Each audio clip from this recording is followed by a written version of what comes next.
left Peru and sailed to England alone. There he met the Browns and they took him home. Now a new life has begun. He's Windsor Garden's favorite son, 'cause he always does his best to help everyone. When a problem appears, he never misses a beat and always finds a way to land on his feet. Has his very own unique point of view. Looks at everything as if it's brand new. He is friendly and polite, and he tries to do things right, but he gets in sticky messes just the same. He's curious and speaks his mind, but trouble's never far behind. It's Paddington Bear, he's one of a kind. I'm Paddington Bear. Dear Aunt Lucy, today we went shopping. At least we tried to. Although he doesn't know it yet, Mr. Brown needs a new car. Henry, why do you insist on hanging on to this old car? Because, Mary, they knew how to make cars in those days. Just feel the quality of that. Whoops. Left, Paddington. Yes, Mr. Brown. I don't mind doing the turn signals for you because yours are on the blink. You mean off the blink? As you know, Aunt Lucy, I'm a big believer in coincidences. And when I read about a competition in which the first prize was a Rolls-Royce, I just had to enter it for Mr. Brown's sake. All I had to do was think up a slogan for these delicious new currants. Mrs. Brown, does the taste of these currants remind you of anything? Ugh, they taste like cough syrup. Yes, I thought it was just me. Mr. Brown? Oh, turn here. Right, Paddington. No, the high street's one way. Left, Paddington. No, it's right. Left.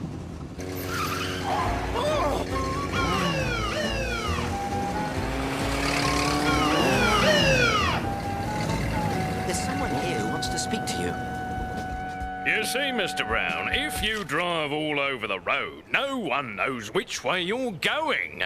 Oh, but they do, officer. See? We signal with this. Aha! Non-regulation indicators. Oh, they're actually going to make me pay those tickets? Paddington, there's a letter for you. It's from that current company. Thank you, Mrs. Brown. The letter said, "Congratulations, you're a winner." I couldn't believe it. But I couldn't celebrate right away. I wanted to surprise the Browns. I shall have to put myself at the mercy of the court. Does anyone know where Pond Street is? It's near where Mr. Brown's going. He'll take you. And Henry, none of this would have happened if you'd bought a new car like I said. Paddington Brown. I won. It says right here. There must be some mistake. We've already awarded the Rolls-Royce to a gentleman from Scotland. He's picking it up this afternoon. Yes. You didn't read the small print. It's hard to make out, but trust me, you're not our grand prize winner. Oh, but you did receive a consolation prize. You and 9,999 others were sent bookmarks. A bookmark isn't much consolation when you were expecting a Rolls-Royce. Why don't I give you a crate of currants? We're trying to get rid of them. But I don't even like currants. And I've eaten 15 boxes of them. Between you and me, I don't know how you could stand them. Reminded me of cough syrup. May I ask what your slogan was? A currant a day keeps the doctor away. Well, in that case, after 15 boxes, you shouldn't need medical attention for quite some... Inoperative horn, faulty brakes, and the turn signals don't work. It says here you were all over the road, Mr. Brown. But all minor adjustments, Your Honour. And as for the turns, who could blame my wife if she was mixed up about the directions to the high street? And certainly the person who was doing the signals should not be blamed. He's from darkest Peru. Darkest Peru? Let's just say it was an innocent mix-up. Mix-up indeed. A mix-up that you ever got your driving license in the first place. But to show the accused leniency, I will order you to be retested immediately. An examiner will meet you shortly at your car. Oh, and Mr. Brown, I suggest you buy a new one. It had been a busy morning, what with winning a Rolls-Royce and losing it all in the same day. I was in need of a little relaxation.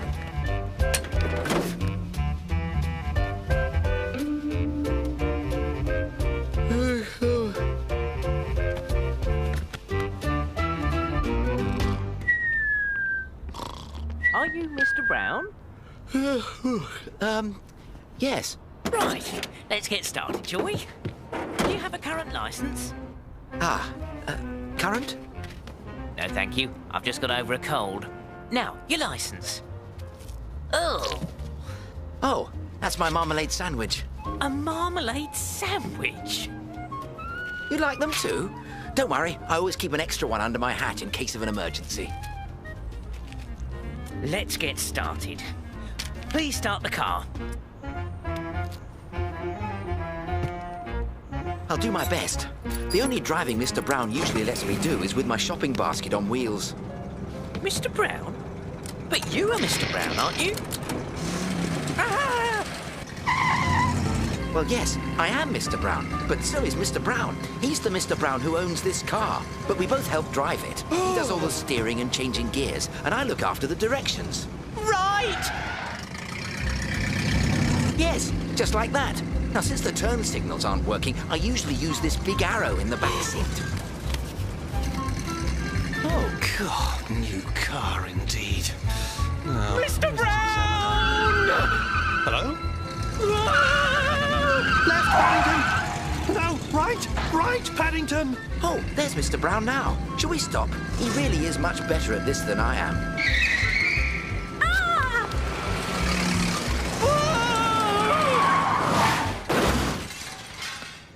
Oh dear, I think you've hit someone's car. That's not someone's car! That's my car!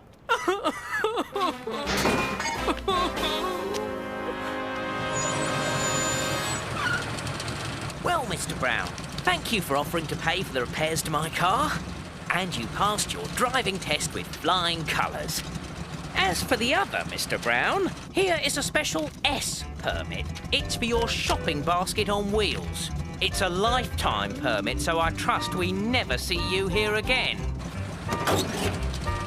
And, Mr. Brown, I think it's time you got a new car.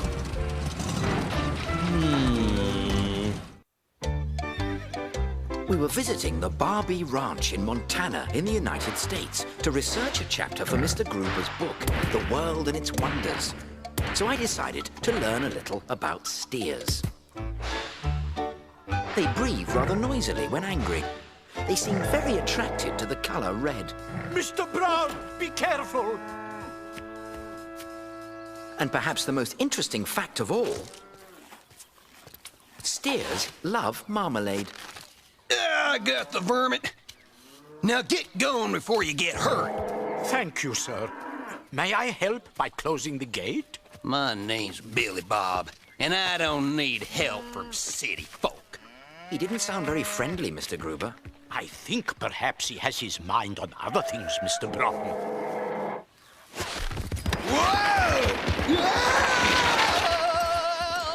I don't believe that steer thinks Mr. Billy Bob is friendly either, Mr. Gruber.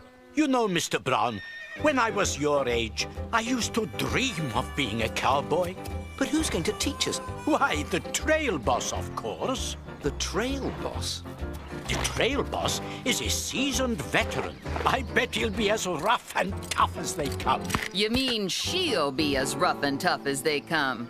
My name's Loretta, and this is my ranch. And I'd say you boys need some real cowboy duds. Good. Good enough, I suppose. They wanted me to try on a 10-gallon hat, but I couldn't ever carry more than half a gallon on my head. Well, that's all right.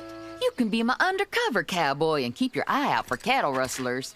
Cattle rustlers? Your job is to protect my herd. But who would want to steal your herd, Miss Loretta? You never know in these parts. And you won't know until it's too late.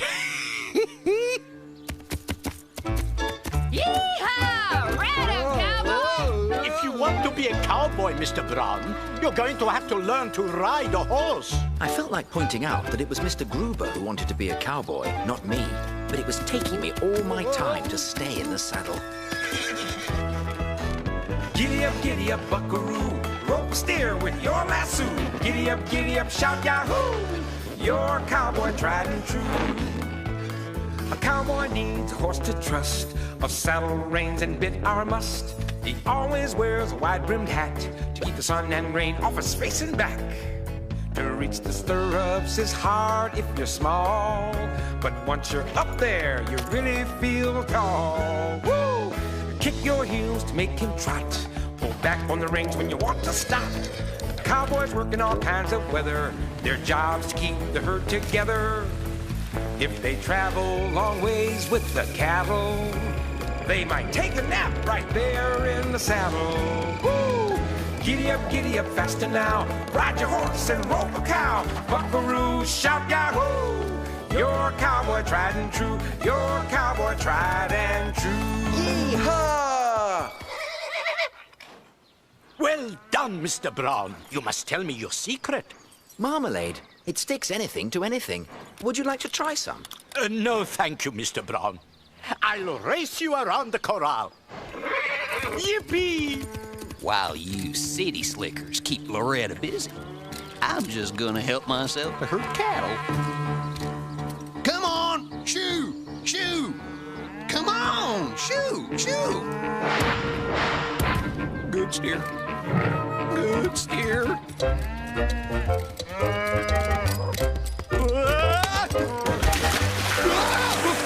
We've got to be careful. This herd hasn't been branded yet. Once you've finished your bath, Billy Bob, don't forget to clean the stables. Yes, Miss Loretta. Now, to be a real cowboy, you've also got to learn how to lasso cattle. All right, now it's your turn. No mistakes this time. I'm gonna get me that cattle. I hope I don't rope myself. Why, I'm gonna have to get Billy Bob to clean up this mess. In the meantime, let's go have some dinner. Whew, wait. There's no getting by them city slickers. Thank you, Loretta. Or should I say, much obliged. Well, I'm gonna hit the hay. Why don't you two just do me a favor and make sure the cattle are all locked up? Darn tooting, Miss Loretta. Mr. Gruber, what did Loretta mean when she said her herd hadn't been branded? Ranches mark their cattle with a brand to identify them. Without the brand, there's no proving the cattle are yours if they get lost. Good night, Mr. Brown. Don't stay up too late. Cowboys are notoriously early risers. Good night, Mr. Gruber. I was worried about Loretta's herd not being branded, so I decided to surprise her. We woke early the next morning for more cowboy training, but we had an unfortunate surprise instead. Oh no, Mr. Brown. The herd, it's gone. This was the work of a cattle rustler, boys, and I need your help.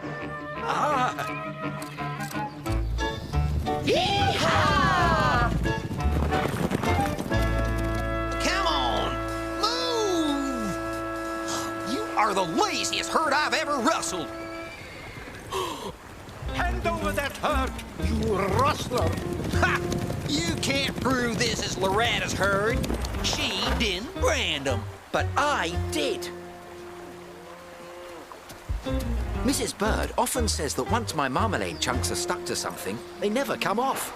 So I branded the herd with my chunks last night. This is your herd, Miss Loretta. Ah.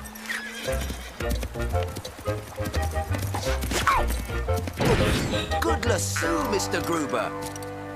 Well, you fellas may not be your average cowboys, but you certainly have a knack for it.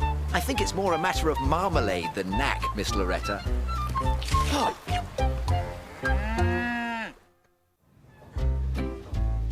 Display windows are wonderful things to look at, Aunt Lucy. They always make me want to enter the store. But I suppose that's what they're supposed to do. And it must work, because going in is exactly what Mrs. Brown, Judy, and I were going to do. Please make sure you stay close, Paddington. I don't want to lose you. Oh, I wouldn't let you lose me, Mrs. Brown. As promotions manager, Miss Pender, drawing customers through our doors is your job. This contest had better work. Business is terrible. Barkridges will be full of shoppers in no time, Mr. Grundle. Just watch. Step inside, ladies and gentlemen. Barkridges is holding a mystery contest. Find the mystery jar, guess its weight, and win a prize.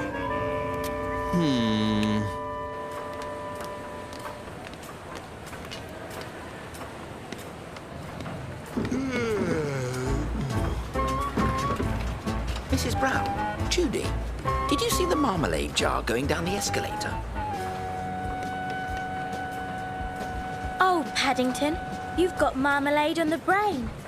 Perhaps it's because I missed my cocoa and buns with Mr. Gruber. We'll meet you at the bottom of the escalator in half an hour, dear. Now, Paddington, we must go and let you try on some new clothes. I'm very happy with my old ones, Mrs. Brown. I take it the young, bear gentleman will not require this anymore, madam. I certainly do. I've always had that hat. It was handed down to me by my uncle in darkest Peru. It's covered in reminders. Well, there you are. Perhaps you have something nice in the way of a coat. It won't be easy. We don't normally cater for bears. It's the legs, you know, and the arms, and the... But rest assured, madam, as ever, Barkridges will rise to the occasion.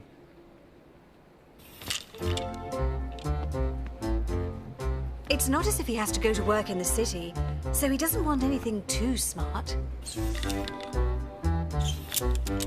There, fits like a glove. Bears don't wear gloves, they have fur. How about this one, Mrs. Brown? That looks the very thing. But isn't the hood a trifle large? Hoods are being worn large this year, madam. It's the latest fashion. But it's the same coat. And it's perfect. Ooh, look at the time. Judy will be waiting for us. Look, Mrs. Brown. Ah! We're falling! We're not falling, Paddington. Lifts give you a funny sensation. Some things are funny ha-ha, and some things are funny peculiar. If you ask me, lifts are definitely funny peculiar. Especially after a big breakfast. Oh, dear, Paddington. You're quite pale. I feel sick. Will you be all right here for a few minutes while I look for Judy? I don't know if I'll be all right, but I shall do my best. Not a customer in sight, except for a lone bear. Mr. Grundle will not be pleased. When I woke, there was a lovely cool breeze on my whiskers, so I decided to find out where it was coming from. Then it happened. Suddenly, all the lights went out. I had to get outside where it was light. Paddington was right. I must find him and Mummy and show them.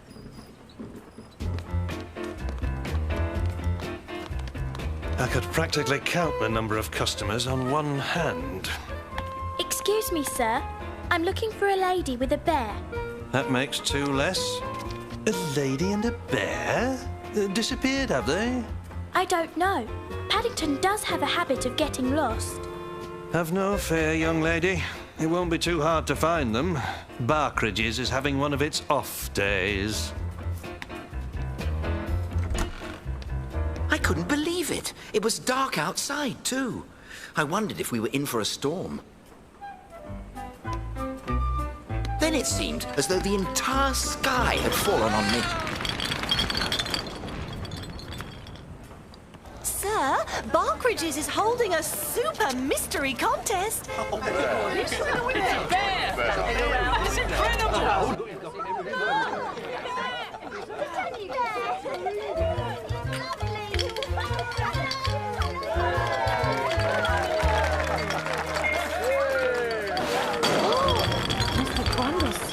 You'll have my head. Come on, let's go inside and see what they have.